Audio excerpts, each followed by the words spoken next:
ఇంటి నిర్మాణంలో వచ్చిన నూతన పోకడలు, ఇంటి ముస్తాబుకు సంబంధించిన తాజా విశేషాలు, స్థానిక సంస్థలు అందిస్తున్న సదుపాయాలు, గృహవాస్తులో ప్రేక్షకుల సందేహాలకు వాస్తు నిపుణులిచ్చే సమాధానాలతో మీ ముందుకు వచ్చింది ఈ వారం శ్రీనిలయం.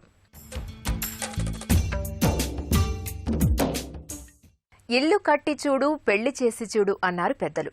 ఈ రెండు విషయాల్లో బాగా ఆలోచించి ముందడుగు వేయాలని పెద్దల ఉద్దేశ్యం. సొంతిల్లు ప్రతి ఒక్కరి కల. ఇప్పుడు నగరాల్లో సొంతంగా స్థలం కొని ఇల్లు కట్టాలి అంటే చాలా ఖర్చుతో కూడుకున్న విషయం. ఒకవేళ ఉన్నా ఆ అవకాశం ఎవరో కొద్ది మందికే తప్ప మధ్యతరగతి వేతన జీవులకు ఉండదు. ఇలాంటి వారికి స్థిర నివాసం తప్పనిసరి. మరి ఈ నేపథ్యంలో సొంతిల్లు సాకారం చేసుకునే ముందు ఎలాంటి అంశాలకు ప్రాధాన్యతనివ్వాలో ప్రత్యేక కథనం మీకోసం స్థిరాస్తిలో.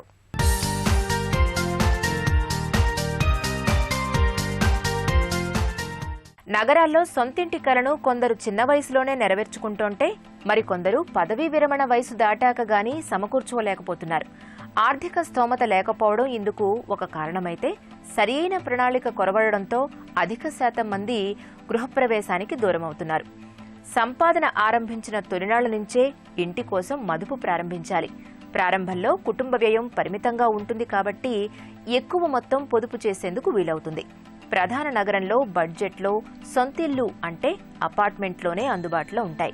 ఇప్పటికే అన్ని రకాల అభివృద్ధి చెందిన ప్రాంతాల్లో వ్యక్తిగత ఇల్లు కొనుగోలు చేయాలంటే కోట్ల రూపాయలను వెచ్చించాల్సి ఉంటుంది. కొనుగోలుదారుల బడ్జెట్లో రావాలంటే మాత్రం వారికున్న ఏకైక ఎంపిక ఫ్లాట్లు మాత్రమే. నగర శివార్లలో వ్యక్తిగత గృహాల నిర్మాణం కొంచెం కష్టమైనా మొదలు పెట్టవచ్చు. ఇప్పటికిప్పుడు మౌలిక సదుపాయాల పరంగా, ముఖ్యంగా రవాణా పరంగా కొన్ని ఇబ్బందులు ఉన్నప్పటికీ భవిష్యత్తులో అభివృద్ధికి అవకాశం ఉంటుంది. సొంత నివాసం ఏర్పాటు చేసుకోవాలి అనుకునేవారు పనిచేసే కార్యాలయం దగ్గర అపార్ట్మెంటు తీసుకోవాలో, లేక నగరు శివారు ప్రాంతాల్లో ఇంటి స్థలం తీసుకోవాలో, వ్యక్తిగత గృహం తీసుకోవాలో అని ఆలోచిస్తూ ఉంటారు. నగరంలోని నిర్మాణ ప్రాజెక్టులను చూస్తే కొన్ని సంస్థలు ఒకటి పూర్తిగానే మరొకటి మొదలుపెట్టేస్తాయి. మరికొన్నైతే ఏకకాలంలోనే 2-3 చోట్ల చేపడతాయి.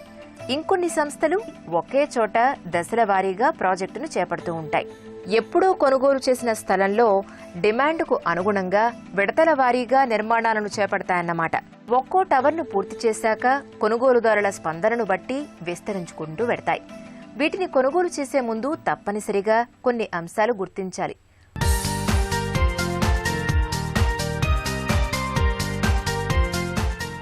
ఈరోజు అంటే రియల్ ఎస్టేట్ మార్కెట్ చూసుకుంటే ఇది అందరికీ కొనుగోలుదారుకి అనుకూలంగా ఉంది. మీరు ఏ సిటీ తీసుకోండి, హైదరాబాద్ తీసుకోండి, విజయవాడ తీసుకోండి, వైజాగ్, మిగతా సిటీ తిరుపతి, ఏ సిటీలో తీసుకున్నా కానీ ఈరోజు కొనుగోలుదారులకి అడ్వాంటేజ్ ఉంది. అన్ని రకాలుగా అడ్వాంటేజెస్ పొజిషన్లో ఉన్నారు. ఎందుకంటే రేట్స్ ఆల్ టైమ్ లో ఉన్నాయి. సో మంచి తరుణం. రేపు రియల్ ఎస్టేట్ రెరా బిల్లు రావడము, తర్వాత జిఎస్టీ రావడం వల్ల, తర్వాత ఈ స్తబ్దత నుండి కొంచెం పాజిటివ్ వేగిపోయినప్పుడు డెఫినెట్గా ధరలు పెరగడానికి అవకాశం ఉంది. కాబట్టి ఇది అందరికీ అనువైన సమయం. ఇది ఎవరైనా ప్రాపర్టీలో ఇన్వెస్ట్ చేయాలనుకున్న మాత్రం డెఫినెట్గా ఇది అనువైన సమయం. మొట్టమొదటిగా వారి సెలెక్షన్ ఆఫ్ ద ప్రాపర్టీ, అంటే ఏ లొకేషన్ అనేది ఇంపార్టెంట్. వారికి అనుకూలంగా ఉండే లొకేషన్లో సెలెక్ట్ చేసుకోవాలి. తర్వాత మొట్టమొదటిగా తీసుకోవాల్సిన జాగ్రత్త ఏంటంటే ప్రాపర్టీ గురించి డీటెయిల్గా వాల్యుయేషన్, తర్వాత అంటే లీగల్ ఒపీనియన్ తీసుకోవాలి. అంటే అక్కడ వాల్యూ ఎంత ఉందన్నది, అంటే నైబర్స్ ప్రాపర్టీస్ ఎలా ఉన్నాయో తెలుసుకోవడం ఒకటి. ప్రాపర్టీ లీగల్గా అన్ని డాక్యుమెంట్స్ కరెక్ట్గా ఉన్నాయో చూసుకోవాలి. సో మన లీగల్కి ఎస్పెషల్ ఏంటంటే లీగల్ ఒపీనియన్ తీసుకోవడం అనేది చాలా ఇంపార్టెంట్. ఇక్కడ మనం ఒక 5,000 రూపాయలు అయితే ఏ అడ్వకేట్ అయినా మనకు లీగల్ ఒపీనియన్ ఇస్తాడు. మీరు లక్షల్లో పెట్టి ఒక ప్రాపర్టీ తీసుకునేటప్పుడు లీగల్ ఒపీనియన్ మాత్రం చాలా ఇంపార్టెంట్. ఎందుకంటే ఒకసారి లీగల్ ఒపీనియన్ తీసుకున్న తర్వాత ఏమైందంటే మనకు అన్ని విషయాలు తెలిసిపోతుంది. దాంట్లో ప్రాపర్టీలో అంటే పూర్వపరాలు మొత్తం తెలిసిపోతాయి. అలాగే ఆ ప్రాపర్టీని ఏ banks, especially national banks approval చేసాయని చూసుకోండి. ఒకవేళ నేషనల్ బ్యాంక్ చేస్తే మాత్రం మీరు ఇంకా నిశ్చింతగా ప్రాపర్టీ కొనుక్కోవచ్చు. తర్వాత మీరు విల్లా కానీ, అపార్ట్మెంట్ కానీ, తర్వాత ప్లాట్ కానీ ఏది తీసుకోవాలనుకున్నా కానీ మీ బడ్జెట్ ఒకటి మీరు నిర్ణయించుకోండి ఫస్ట్. తర్వాత మీకు లోన్ అవైలబిలిటీ కూడా మీ బడ్జెట్ ప్రకారము, అంటే ఆ ప్రాపర్టీ మీద ఎంత లోన్ వస్తుందని అది కూడా చాలా important. Selection of the developer also is important. అంటే ఇవన్నీ ప్రాపర్టీ సరిగా ఉన్నప్పుడు ఆ డెవలపర్ కూడా ప్రీవియస్ ప్రాజెక్ట్స్ ఏం చేశారు, ఎలా చేశారు, దానికి ఆక్యుపెన్సీ సర్టిఫికేట్ తీసుకున్నారా, ఎలా ఉన్నది, సో వారి క్వాలిటీ కంప్లైంట్స్ ఏమైనా ఉన్నాయా, అవన్నీ కొంచెం అంటే నిశ్చితంగా పరిశీలించి తీసుకుంటే మీరు డెఫినెట్గా మీరు సక్సెస్ అవుతారు. అంటే మీరు ఎందుకంటే ఎంతో కష్టపడి ఎంతో హార్డ్ అండ్ మనీని మీరు ఒక దగ్గర ఇన్వెస్ట్ చేసేటప్పుడు తప్పనిసరిగా బిఫోర్ టేకింగ్ డెసిషన్ ఒక జాగ్రత్తలు మాత్రం తీసుకోవాలి. స్థిరాస్తిని సమకూర్చుకోవడం అంటే భవిష్యత్తులో తగినంత రాబడి అందుకోగలమనే ధీమా అందరికీ ఉంటుంది. మరి ఇంటి స్థలం కొనుగోలు చేసే ముందు ఎలాంటి అంశాలకు ప్రాధాన్యతనివ్వాలో ఇప్పుడు నిపుణుల మాటల్లో తెలుసుకుందాం.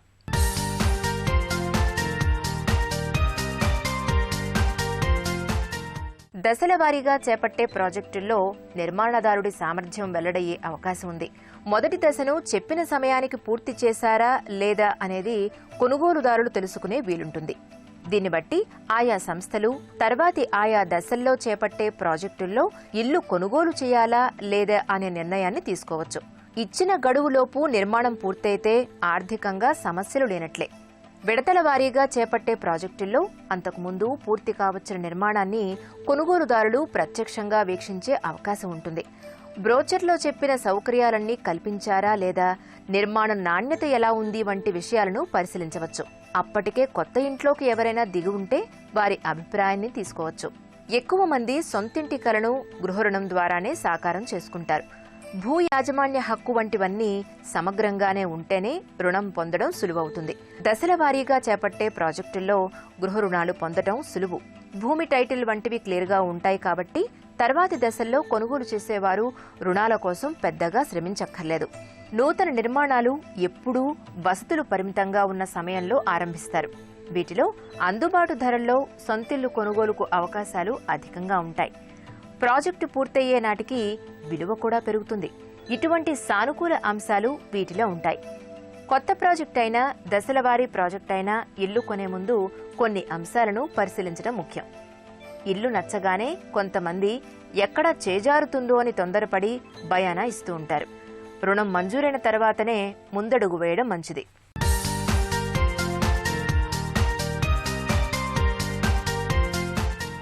మీరు తీసుకునే ప్రాపర్టీ అంటే ఒక్కొక్కటి నిర్మాణ దశలో తీసుకోవచ్చు, లేదంటే ఫినిష్డ్ అయిన ప్రాజెక్ట్ తీసుకోవచ్చు. అంటే అది మీ ఇంట్రెస్ట్ బట్టి ఉంటుంది. ఎలాగంటే నిర్మాణ దశ తీసుకున్నప్పుడు ఏంటంటే ప్రాపర్టీలో స్టార్టింగ్లో తీసుకున్నప్పుడు ఎండింగ్ వచ్చేసరికి మీరు ఫేజ్ వైజ్ పేమెంట్ చేసుకుంటూ పోతుంటారు. ఆ ప్రాపర్టీ కూడా అప్రిషియేషన్ కూడా వస్తుంది. అలా కాదు మనము అంటే రెడీ టు మూవ్ తీసుకున్నప్పుడు కూడా డైరెక్ట్గా అంటే ఒక డెవలపర్ దగ్గర పోయినప్పుడు మనం we are ready with the cash total amount పేయడానికి సిద్ధంగా ఉన్నాము, బ్యాంక్ లోన్ సిద్ధంగా ఉన్నప్పుడు డెవలపర్స్ కూడా ఒక్కోసారి అంటే బార్గెనింగ్లో కూడా మీకు ఆపర్చునిటీ ఉంటుంది. సో అది మీ అనుకూలం బట్టి అంటే మీకు అంటే రెండు విధాల అంటే ఒకవేళ మీ దగ్గర రెడీ క్యాష్ ఉండి అంటే మీ దగ్గర ఉన్న డబ్బు ప్లస్ బ్యాంకు లోను చూసుకుంటే రెడీ టు మూవ్ తీసుకొని మీ అవసరాన్ని బట్టి తీసుకోవచ్చు. లేదంటే మీరు పీరియాడికల్గా పేమెంట్ ఒక ప్రాజెక్ట్ జరగడానికి 1.5 years నుంచి 2 years జరుగుతుంది. అంటే హై రైజ్ ప్రాజెక్ట్స్ పోయినప్పుడు ఈవెన్ 3 years కూడా జరుగుతుంది.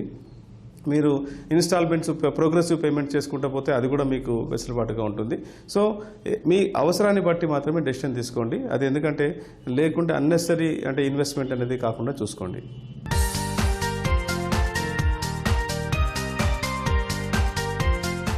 ఇళ్లు లేదా ఇంటి స్థలం కొనుగోలు చేసే ముందు ముఖ్యంగా వాస్తును పరిశీలిస్తూ ఉంటారు. ఈరోజు ప్రేక్షకులు అడిగిన సందేహాలకు వాస్తు నిపుణులిచ్చే సమాధానాలు తెలుసుకుందాం.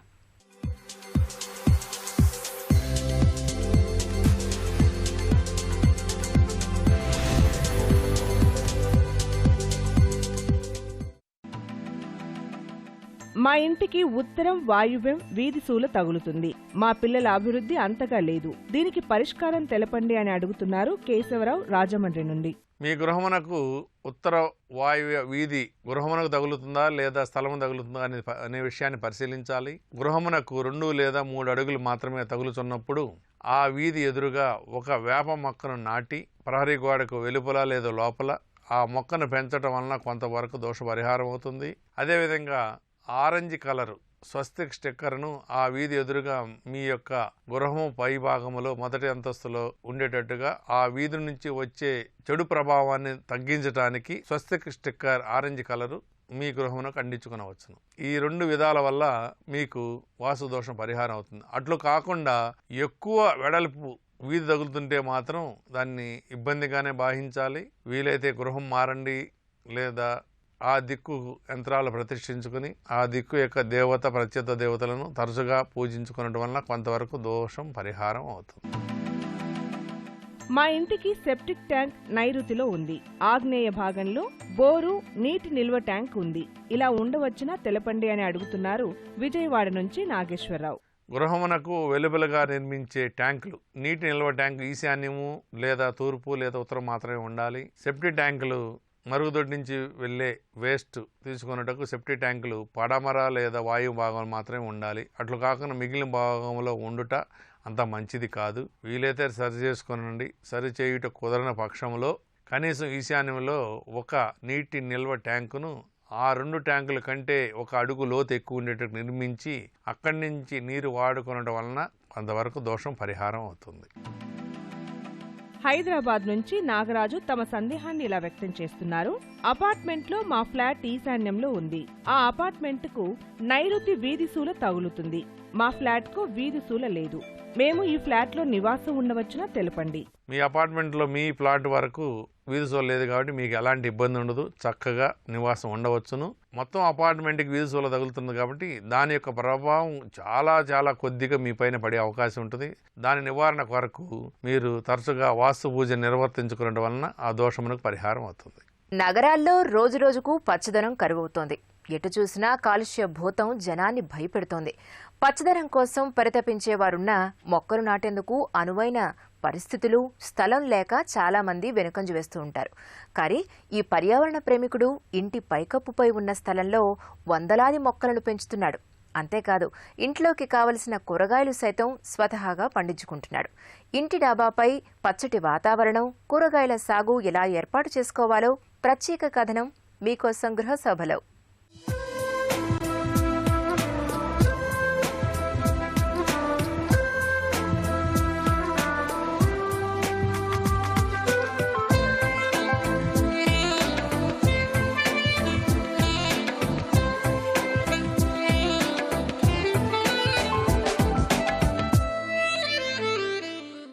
కాంక్రీట్ జంగిల్గా మారిన నగరంలో వేసవి ఎండల నుంచి ఉపశమనం కోసం ఇళ్లలో ఏసీలు, కూలర్లు, ఫ్యాన్లు లేకుండా ఒక్క నిమిషం ఉండలేని పరిస్థితులు ఉంటున్నాయి. ఈ మార్చి నెలలో ఇప్పుడే ఉష్ణోగ్రత 38 డిగ్రీలకు చేరింది. ఏప్రిల్, మే నెలల్లో భానుడి ప్రతాపం ఎలా ఉంటుందో అన్న భయం నగరవాసుల్లో మొదలైంది. కొద్దిలో కొద్దైనా ఉపశమనం పొందాలి అంటే ఇప్పటి నుంచే ఇంటి డాబా మీద కూరగాయల సాగు సిద్ధం చేసుకుంటే ఇంటి వాతావరణం చల్లగా ఉంటుంది. తమకు మాత్రం వాటి అవసరం లేదని అంటున్నారు రూఫ్ గార్డెనింగ్ చేస్తున్న కొంతమంది నగరవాసులు. సాధారణంగా బయట ఉష్ణోగ్రతలు 40 డిగ్రీలు ఉంటే తమ ఇంట్లో 37 నుంచి 38 డిగ్రీలే ఉంటుంది. ఇంటి పైకప్పు మీద కొలువు తీరిన పచ్చని చెట్లు, మొక్కలే అందుకు కారణమని ఈ ప్రకృతి ప్రేమికుడు చేసి చూపిస్తున్నాడు.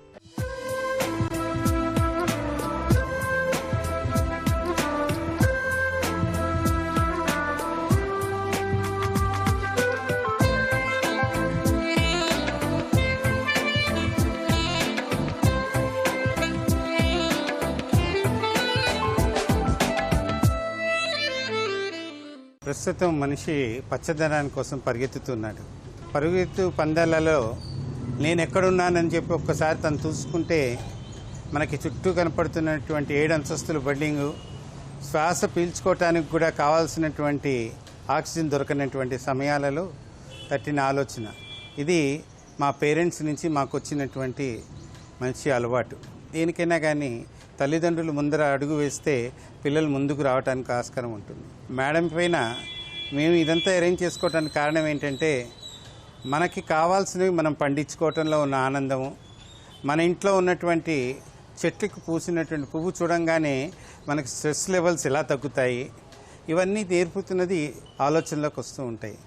ఇల్లు అనేది ఒక పని ఉన్నది అంటే ఆఫీస్కి అయితే ఎలా అయితే సమయానికి వెళ్తామో బయట పనులు అయిపోయిన తర్వాత ఇంటికి వచ్చినప్పుడు ఆనందం పొందాలంటే దానికి తగ్గటువంటి మార్గం వేసుకోవాలంటే చెట్లే ముందుకి మనకి పిలుస్తుంటాయి. ఒక పువ్వు పూసినప్పుడు ఆ పువ్వు కంటికి ఇచ్చే ఆనందము, అలాగే ఓ చిన్న పిల్లవాడు నవ్వుతే ఎంత ఆనందంగా ఉంటుందో చెట్టుకు పువ్వు పూసినప్పుడు అది మనం పలకరించినట్టుగా ఉంటుంది. ఇది తెలుసుకుంటే ఒక ఇంట్లో పచ్చదనం అనేది ఏర్పరచడానికి నాకు అనిపించింది. ఎక్కడికో పరిగెత్తే బదులు మనం ఎందుకు అరేంజ్ చేసుకోకూడదు, మనం ఎందుకు మార్చుకోకూడదు అని ఆ ఆలోచనలోంచి వచ్చిందే ఇది. ఇంటి పంటలను తక్కువ ఖర్చుతోనే మొదలు పెట్టొచ్చని సూచిస్తున్నారు.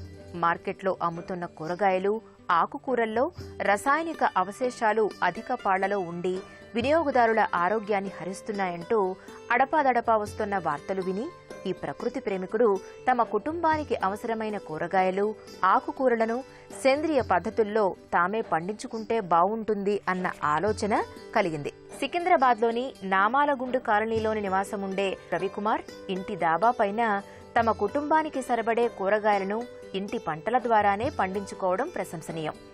స్వతహాగా పండించే కూరగాయలతో మానసిక తృప్తి ఉంటుంది. అలాగే మొక్కలు ఇంటికి చల్లటి నీడతో పాటు రోజూ పడే మానసిక ఒత్తిడిని దూరం చేస్తుందని చెబుతున్నాడు. ఇది మొత్తం 1200 SFT ఉంది నాన్న. మొత్తం 650 కుండీలు ఉన్నాయి, అన్ని రకాలు కలిపి 650 కుండీలు. అంటే అవి మొట్టమొదటిగా మనం చూడవలసినవి మనం రోజు తినే ఆహారంలో కావాల్సినటువంటి ఆకుకూరలు, కూరగాయలు, అలాగే దేవుడికి కావాల్సినటువంటి పూలు, నందివర్ధనం దగ్గర నుంచి మీకు అన్ని పూలు ఉంటాయి ఇక్కడ. అలాగే ఎప్పటికప్పుడు కావాల్సిన ఏ సీజన్కి ఆ సీజన్ కావాల్సినటువంటి పూలు మనం విత్తనాలు సమయానుప్రకారంగా వేసుకుంటూ వీటన్నిటిలో వెళ్తూ ఉంటుంటే పూస్తుంటాయి. చామంతి పువ్వు ఎప్పుడూ మేము ఒక్కొక్క కుండీకి 4 నుంచి 5 కేజీల పూలు తక్కువ చూడలేదు. ఇది గత 30 సంవత్సరాల నుంచి మేము చేసుకుంటున్నాము. ఒక్కొక్క గులాబీ పువ్వు పట్టుకోవాలంటే 2 చేతులతో కూడా పట్టుకోవాల్సి వస్తుంది. దీంట్లో ఏ కెమికల్స్ వాడము. పేడ మొట్టమొదటిగా మేము వాడేది పేడ. అవసరమైనప్పుడు ఏదైనా పురుగు ఏదైనా పట్టినప్పుడు గోమూత్రాన్ని చల్లుతూ ఉంటాం. చెట్టు ఎప్పుడు పచ్చగా ఉండాలంటే ఇల్లు ఎప్పుడు మంచి సంతోషంగా ఉండే మార్గాన్ని ఏర్పరుస్తుందని తెలుసుకోవాలి. కుండీలుగా పాత ప్లాస్టిక్ డబ్బాలు, సంచులలో పుదీనా, కొత్తిమీర, ఉల్లికాడలు, మెంతి వంటి ఆకుకూరలను చిన్న పెద్ద సైజులలో ఉండే పాత ప్లాస్టిక్ డబ్బాల్లో, తొట్టెల్లో పెంచుతున్నారు. ఇంటి పంటలకు వచ్చే చీడపీడల నివారణకు సేంద్రియ పద్ధతులను అనుసరిస్తున్నారు. రూఫ్ గార్డెనింగ్లో పచ్చపురుగు వస్తే గుర్తించి చేతితో ఏరేస్తారు. తెగులు పట్టిన ఆకుల్ని కోసి పారేస్తారు. ముఖ్యంగా కాయగూరలు వాతావరణం అనుగుణంగా సాగు చేస్తే ఎక్కువ దిగుబడి వస్తుందని చెబుతున్నాడు.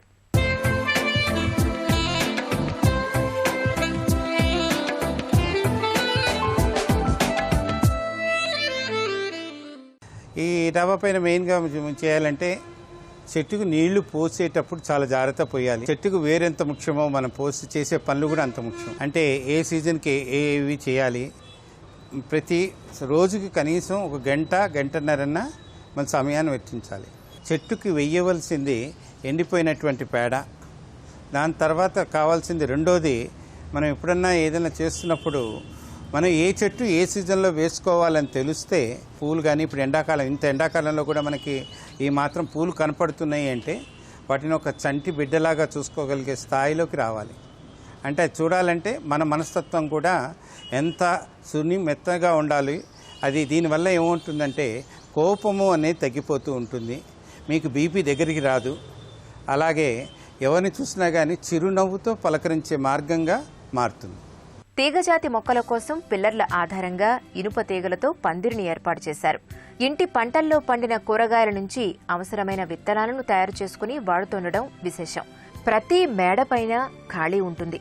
కొంచెం ఓపిక చేసుకుని ఎవరికి వారు ఇంటి పంటలు పండించుకుంటే ఆరోగ్యం, ఆనందాలతో పాటు డబ్బు కూడా ఆదా అవుతుందని చేసి నిరూపిస్తున్నాడు ఈ ప్రకృతి ప్రేమికుడు. ప్రకృతి నుంచి చాలా దూరంగా పరిగెత్తుతున్నాం మనం. దాన్ని దగ్గర తీర్చుకోవాలంటే దునియా హై ముట్టిమే అంటూ ఉంటాం కదా, చేతిలోనే ప్రపంచం అంతా ఉందంటాము. కానీ మన ఆలోచనని పదును పెట్టుకుంటే ప్రతిదీ మనకి అసాధ్యాన్ని కూడా సుసాధ్యంగా మార్చుకునే శక్తికి మారాలని ఆలోచనతో ఇంట్లో కావాల్సిన కూరలు కానీ, ఆకుకూరలు కానీ, అప్పుడప్పుడు పూలు, ఆ పువ్వు చూసిన తర్వాత బయట ఉన్నటువంటి ఎటువంటి ఒత్తిడైనా కానీ మర్చిపోవటానికి మంచి ఆస్కారంగా మారుతూ ఉంటుంది. ఇది మనం తెలుసుకుంటే చక్కటి మార్పుకి, నేర్పుకి, పచ్చదనం కోసం ఎక్కడికో పరిగెత్తక్కర్లేదు. మనం అంతటా మనం మార్చుకొని చేయగలిగితే మంచి ఆక్సిజన్ కలిగినటువంటి ఈ పొల్యూషన్ ఉన్నటువంటి ప్రపంచంలో పిల్లలని ప్రతిసారి మనం ఏదో అంటున్నాము, వాళ్ళకి మొట్టమొదటిగా జ్ఞాపక శక్తి పెంచడానికి ఈ పచ్చదనం చాలా ఉపయోగపడుతుంటుంది. ఇది నేటి శ్రీనిలయం. ఈ కార్యక్రమానికి సంబంధించిన అభిప్రాయాలు, సందేహాలు మాకు తెలియచేయండి. మా చిరునామా Srinilayam, ETV, Ramoji film city, Hyderabad 501512. మా ఇమెయిల్ అడ్రస్ srinale@etv.co.in. వచ్చే వారం శ్రీనగర్లో మరికొన్ని తాజా అంశాలతో మళ్ళీ కలుద్దాం. అంతవరకు సెలవు. నమస్తే.